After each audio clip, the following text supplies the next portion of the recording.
G'day and welcome to the online portion of the players meeting for the whole fly-throughs. This is the original course Perth layout to be played by our FP40, FA1, MA2 and MA40 divisions. I'm Jason McCormick and I'm joined by Blake Houston. Hello. This is the first course installed at Mundaring about 10 years ago, one of our two premier courses. So let's have a look at this middle layout, Perth layout. Hole number 1, par 4, down the hill, 225 metres. Great signature hole to begin your round. OB on the left, just past that tree line. OB late on the right, and the sand green to worry about there. Coming down the hill and into this tunnel, watch out for that guardian grass tree. And there is OB running down the left as well. Moving on to hole 2, we have a 90-metre par 3.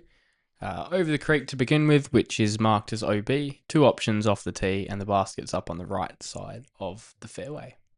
Hole number 3, out of the gap here. Throw a right-hand backhand with something stable, turn it over, let it flex back to the basket. Just the sand green on the left to avoid. Hole 4, 150 metres. It's a par 4. Pretty tight off the tee. You got this gap. It's probably only just over 3 metres wide. We play out onto this golf fairway and then we go back in to the bush. Two options from here, a left side and a right side, equally as tight as one another. There's a Mando on the right-hand side of the fairway to stop you playing around along the golf fairway and then cutting in. Hole number 5, 80-metre par 3. Heavily treed this one. A few gaps to choose off the tee and a big clump of trees just before the basket that you have to try and get around. Nice open green though. Hole 6, longer par 4 at 190 metres. Yeah, pretty open off the tee. There's just this sand green to avoid. You're looking at placing your first shot just short of the green and then playing over it into this tunnel. The tunnel's only about 40 metres long, but it's slightly uphill. Hole number 7, par 4, short par 4, 120 metres. There is a Mando on the left to stop you playing down the golf fairway and cutting back in by the basket. Definite eagle chance this one if you can get something to flip up and flex down that tunnel. We walk across the golf fairway over to hole 8. It's a 71 metre par 3.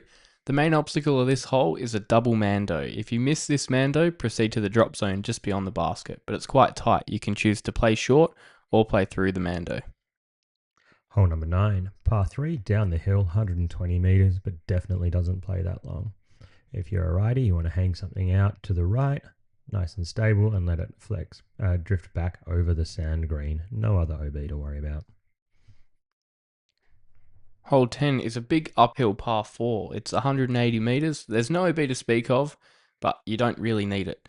So up this hill, and then there's a tunnel off to the left side of the fairway. There's this initial tunnel that the drone's flying through, or there's through the right-hand side, there's also some gaps. The basket's just to the left of this big tree. Definitely a bonus birdie. Hole number 11, second of 3 long par 4s in a row. 2 gaps to choose off the fairway, off the tee. You can go out to the left or straight through the main gap. There's going to be some OB marked, a river through the middle. You need about 100 plus metres to clear that and give yourself a chance at the birdie. Hole 12, one of the harder holes on the course, even as a par 5. It's 255 metres. You're looking at this first gap, you have about 100 metres to clear the gap and get out onto the golf fairway, and then we play to the right, all the way down the hill, all the way to the bottom. Look out for this Mando on the right-hand side of the fairway, so stay left of that. And then this is absolutely one of the trickier greens on the course. We have this OB sand green just to the left short of the basket, and then a downhill sloped green, making the putt pretty difficult. Hole number 13, finally some relief. Shorter 72 metre par 3, slightly uphill. You can throw a backhand turnover or a sidearm and spike into this green. No OB or anything to worry about. Hole 14 at 146 metres. It's a pretty short par 4, but it still definitely has teeth. There's a straight gap off the tee, or you can play out to the left. We take a turn to the right, play under some low ceiling, over an OB sand green, and then there's tight OB around the basket, left, long, and right side. Hole number 15. Another par 4, 125 meters. Short, but once again, tricky little hole. You got to get out of the gap off the tree and then either find this main tunnel, or if you've got the distance off the tee, you can sneak up the back. Hole 16, the shorter version of the monster, although it is still very long at 300 meters. Yeah, big par 5, you're looking at doing whatever you can off the tee to get as far as you can. Just stay out of the trees on the left and right side of the fairway. These 3 gums on the left are a good marker. You want to be throwing your second shot past that if you want your birdie. We have this sand green to the left of the basket. There's an OB creek long, but it shouldn't really come into play.